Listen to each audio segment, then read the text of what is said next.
Let me ask you a question and don't answer it casually. How many times have you said this will be my year only to carry the same problems, the same habits, the same excuses into the next one? Because here's the truth most people avoid.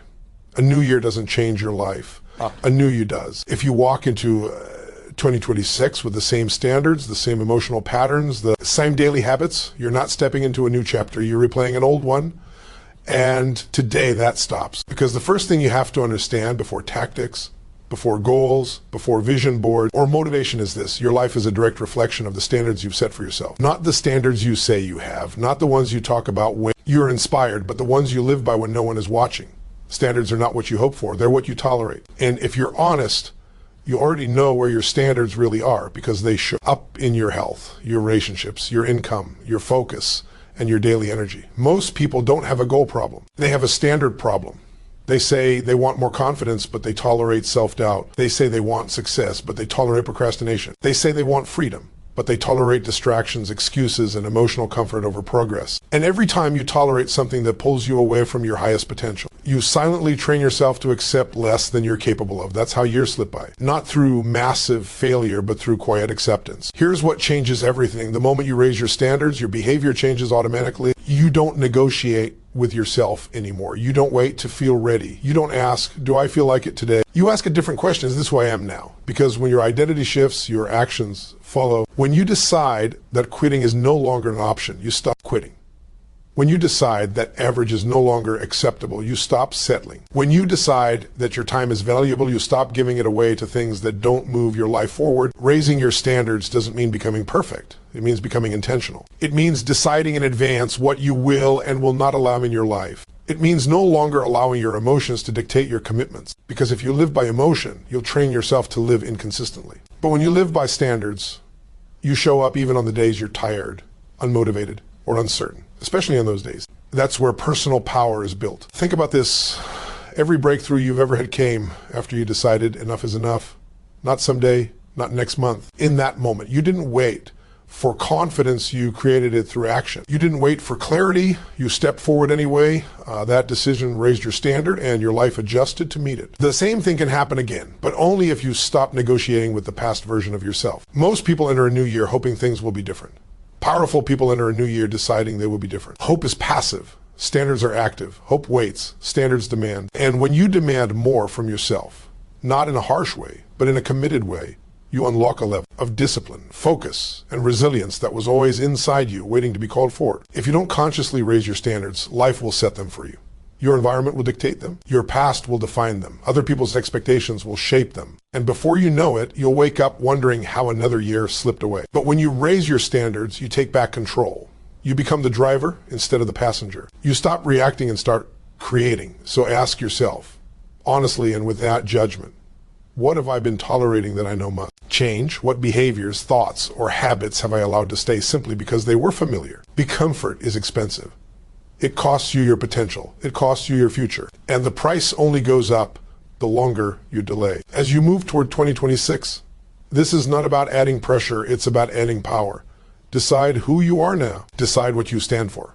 Decide what you will no longer accept in your body, your mind, your work, and your relationships. Make that decision once and let it shape every action that follows. Raise your standards and watch everything else rise to meet you. Now let's go deeper, because raising your standards means nothing if you're still handing your power away. And that brings us to the next habit that separates people who transform their lives from those who stay stuck year after year: radical responsibility. This is where real change begins, and it's also where most people get uncomfortable because it removes every excuse. Radical responsibility means this: everything in your life, exactly as it is right now, is the result of the choices you've made, the actions you've taken, and the actions you've avoided. That doesn't mean everything is your fault, but it does mean everything is your responsibility. And the moment you truly accept that, you stop feeling like life is happening to you and start realizing life is responding to you. Most people waste an incredible amount of energy blaming circumstances, other people, the economy, their past, their upbringing, or bad luck. And here's the cost of blame. It feels relieving in the moment, but it steals your power long term. Because if it's someone else's fault, then someone else has to fix it,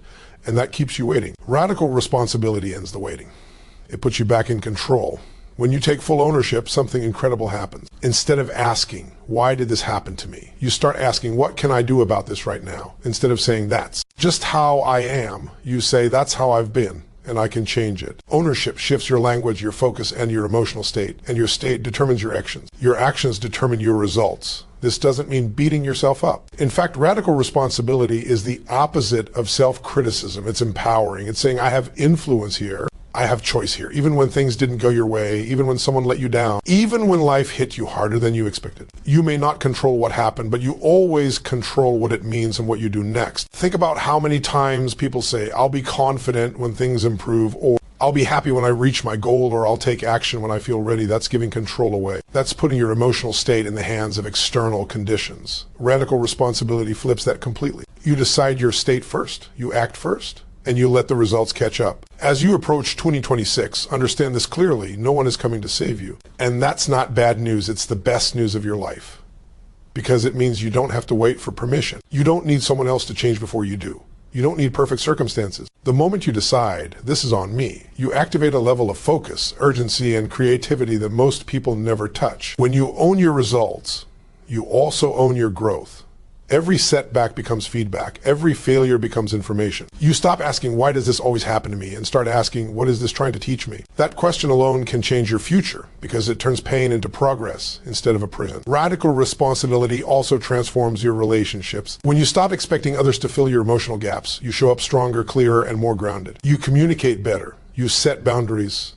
You stop reacting and start responding. And when you stop blaming others for how you feel, you regain control of your inner world, and that's where real freedom lies. Here's the truth most people never accept. Your past does not control your future unless you allow it to. Your circumstances do not define your potential unless you let them. The only thing that truly limits you is the story you keep telling yourself about why you can't change. And radical responsibility rewrites that story. So as you move forward, make this commitment. No more excuses, no more waiting, no more outsourcing your power. Take ownership of your habits, your thoughts, your emotions, and your results. Because the moment you take full responsibility for your life is the moment you reclaim your ability to change it.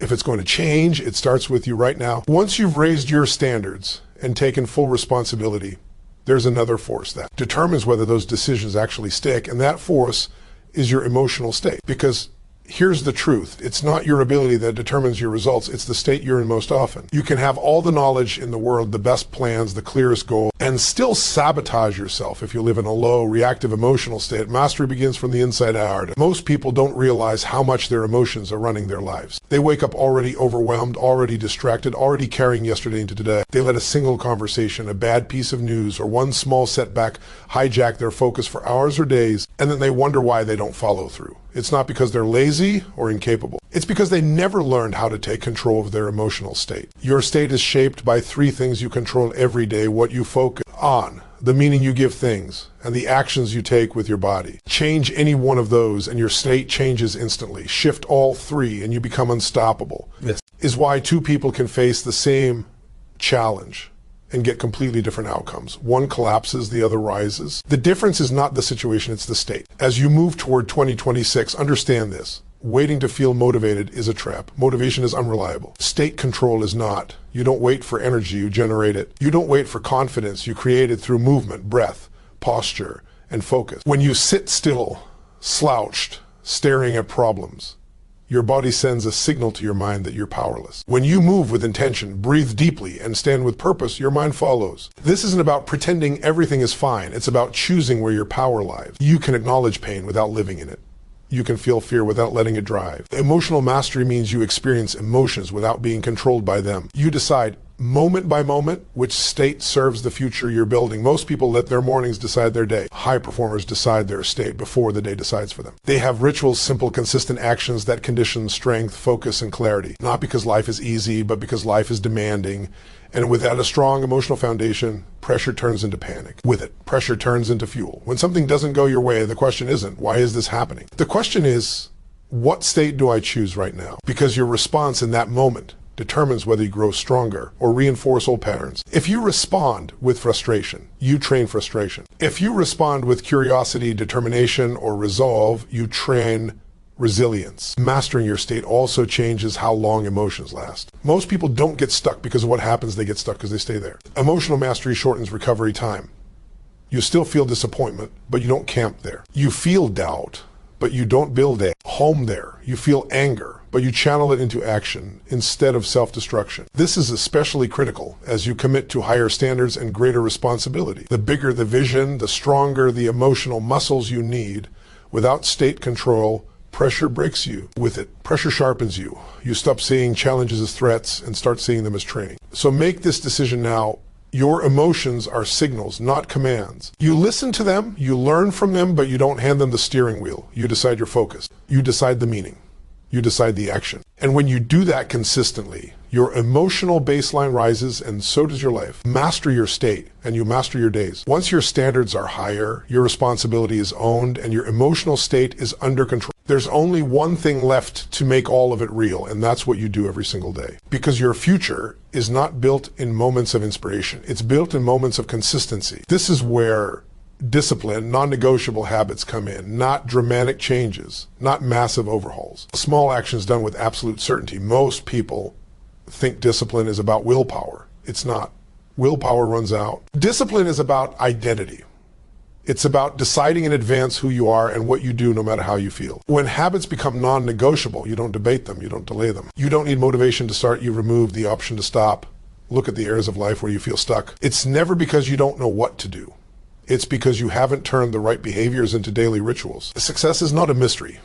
Energy, focus, growth, and progress all come down to repeatable action. When something is important enough, it must be scheduled, structured, and protected. Non-negotiable habits don't mean doing everything perfectly. They mean doing the essentials consistently. It's the decision that certain actions happen whether the day is good or bad, whether you're tired or energized, whether you feel confident or uncertain. That's how momentum is built. And momentum changes everything. Most people live in reaction mode. They wake up, check their phone, respond to demands, and let the world dictate their energy. Disciplined habits flip that pattern. You decide how your day starts. You decide what fuels your body, sharpens your mind, and strengthens your focus. When you win the morning, you don't chase the day, you lead it. And here's the truth most people avoid. Inconsistency is more exhausting than discipline. Starting and stopping drains energy. Debating with yourself drains energy. Regret drains energy. But when habits are locked in, life actually becomes easier. Decisions disappear. Resistance fades. You free up mental space to create, lead, and grow. Non-negotiable habits also protect you on the days when emotions are low.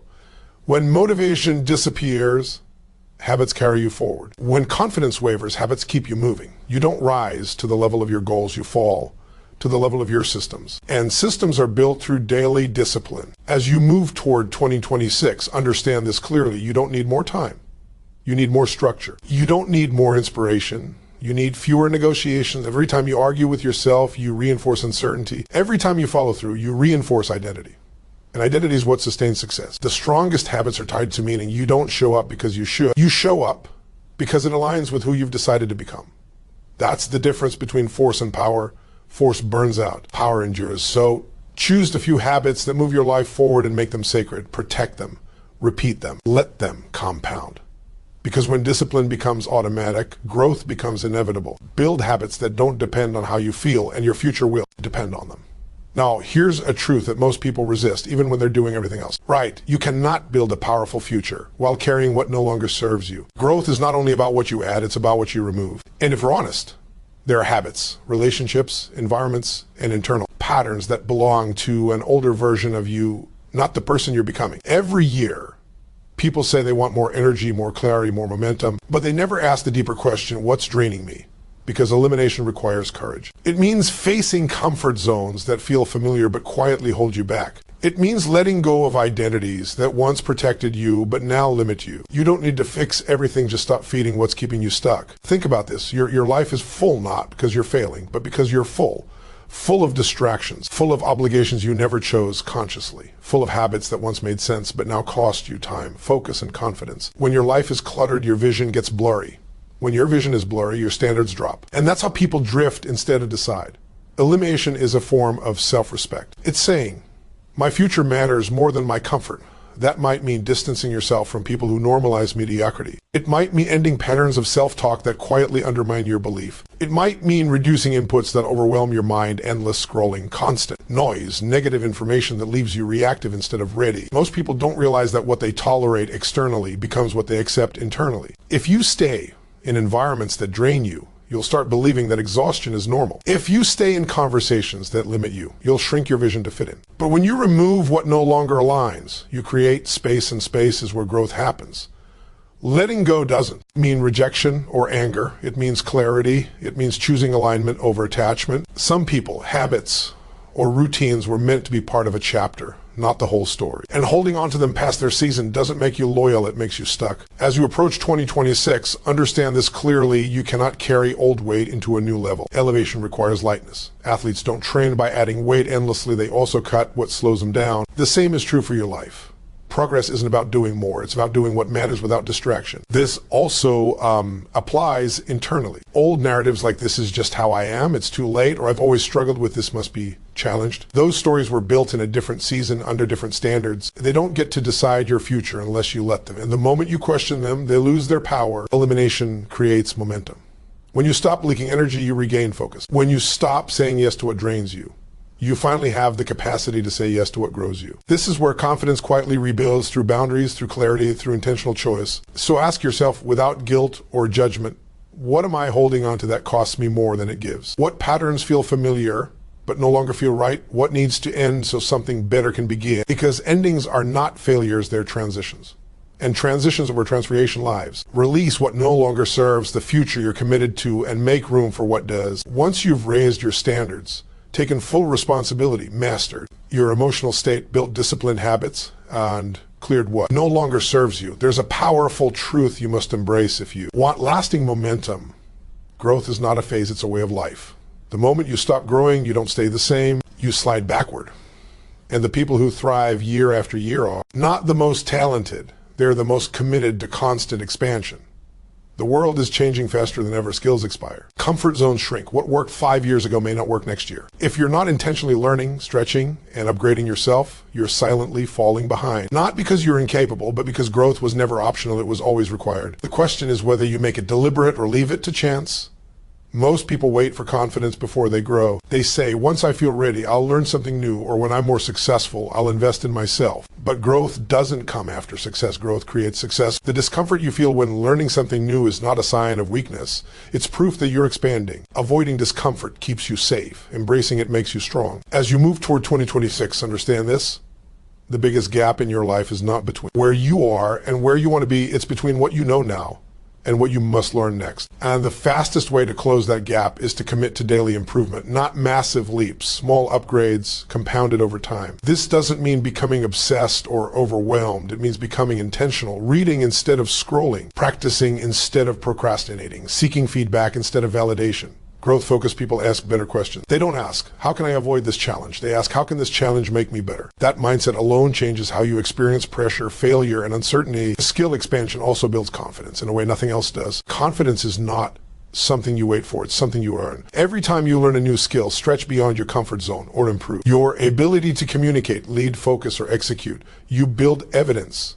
And evidence is what your mind believes. That's why growth makes you calmer under pressure and more decisive in uncertainty. Constant growth also protects you from stagnation in relationships, work, and purpose. When you're growing, you bring more energy into every room. You listen differently. You think differently. You lead differently. Growth keeps you relevant not just in the marketplace, but in your own life. You stop repeating the same conversations, the same frustrations, the same patterns. And here's something most people overlook. Growth is a responsibility. If you have potential, and you do, then you owe it to yourself and to the people around you to develop it. Not for ego, not for comparison, but for contribution. The more you grow, the more you can give. The more skilled you become, the more impact you create.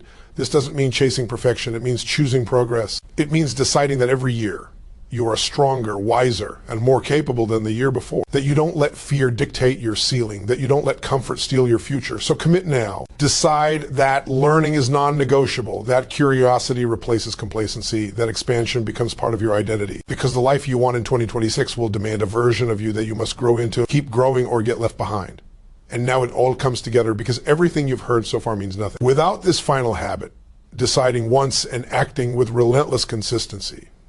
This is where transformation is locked in, not in motivation, not in intention, in decision. A real decision cuts off alternatives. It removes hesitation. It ends the internal debate that drains most people before they ever begin. Most people think they've decided when they've actually just preferred. They say, I want to change, I'll try, I'm thinking about it. That's not a decision, that's a wish dressed up as commitment. A true decision is felt in the body. It creates resolve. It says, no matter what happens, I move forward. And once that decision is made, consistency becomes possible. Here's why this matters so much. Your brain is designed to conserve energy. Every time you reconsider, renegotiate, or restart, you burn energy. Every time you recommit, you strengthen uncertainty. But when you decide once, you free yourself up. The question is no longer should I, it becomes how do I follow through today? And that shift alone changes your life. Relentless consistency doesn't mean perfection, it means persistence. It means you show up even when progress is slow, even when results are invisible, even when no one is applauding. Most breakthroughs happen after the moment most people quit. And the reason they quit is not because they can't continue. It's because they never decided they must. Think about anything you admire: strength, confidence, mastery, leadership.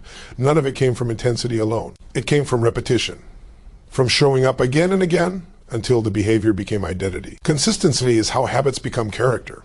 And character is what carries you when circumstances fluctuate. As you approach 2026, understand this clearly. The gap between where you are and where you want to be will not be closed by massive action taken once. It will be closed by small aligned actions taken daily.